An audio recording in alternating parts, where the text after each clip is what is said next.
Herkese merhabalar. Sizlerden gelen yoğun istek üzerine horlamaya karşı bir tarifiniz var mı dediniz. Evet arkadaşlar, bildiğim basit bir yöntem var. Bu yöntem aynı zamanda broşları temizliyor, sinüsleri temizliyor. Bu gibi etkileri de bulunuyor.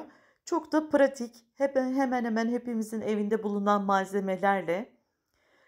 Tabii ki evde doğal çözüm arayanlar içindir bu yöntem. Öncelikle tabii ki horlamanın birçok nedenleri olduğu için doktora gidip doktora da danışmanızı öneriyorum ben. Benim bahçemde naneler var. Bunlardan topladım bir tutam. Güzelce yıkadım. Fazla suyunu süzdürdükten sonra tabii ki körpe ve taze olduğu için saplarıyla birlikte hemen öğütücümün içerisine aktardım bunları. Sizdekiler böyle kalın saplıysa kalın saplı kısımlarını çıkartıp yaprak kısımlarını ekleyebilirsiniz. Şimdi burada bir fincan zeytinyağı kullandım ben. Dilerseniz sıvı yağ ya da Hindistan cevizi yağı ile de hazırlayabilirsiniz. Şimdi bunu öğütücüye aktardım. Öğütücüden geçiriyorum ki nanenin bütün özü bu yağa geçsin diye. Bakın bu şekilde. Öğütücü bulunmayanlar bunu havanda ezebilir ya da küçük küçük bıçak yardımıyla doğrayıp o şekilde de hazırlayabilirsiniz. Şimdi ısıya dayanıklı küçük bir kavanozun içerisine hemen yağımı nanesiyle birlikte aktarıyorum. Yani biz burada nane yağı hazırlıyoruz arkadaşlar.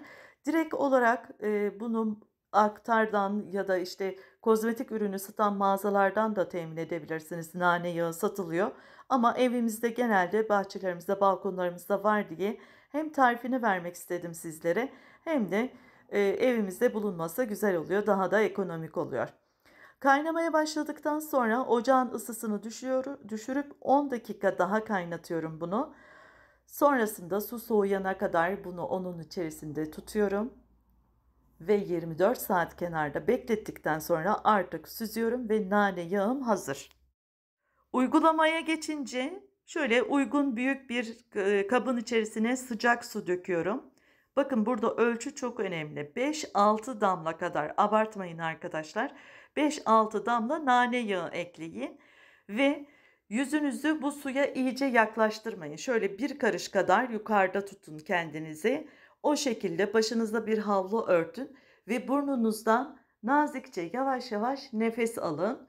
Daha sonrasında ağzınızdan verin. Şöyle sıkılıp bunaldığınız zaman başınızı geriye çekip tekrar devam edebilirsiniz. Şöyle 1-2 dakika devam ederseniz dediğim gibi hem broşlara hem horlamaya hem de sinüslere karşı oldukça etki ediyor. Tabii ki öncelikle doktora gitmenizi önerebilirim. Farklı nedenlerden dolayı horlanabilir. Evet, benim tarifim bugünlük bu kadar. Kimler uygulayacak bunu? Hemen alta yorumlar bölümüne ben uygulayacağım demeyi, tarifi çevrenizle paylaşmayı ve deneyimlerinizde yazmayı lütfen unutmayın arkadaşlar. Hepinizi çok ama çok seviyorum. Kendinize iyi bakın. Türkan Yellowstone'dan saygılar. Hoşça kalın.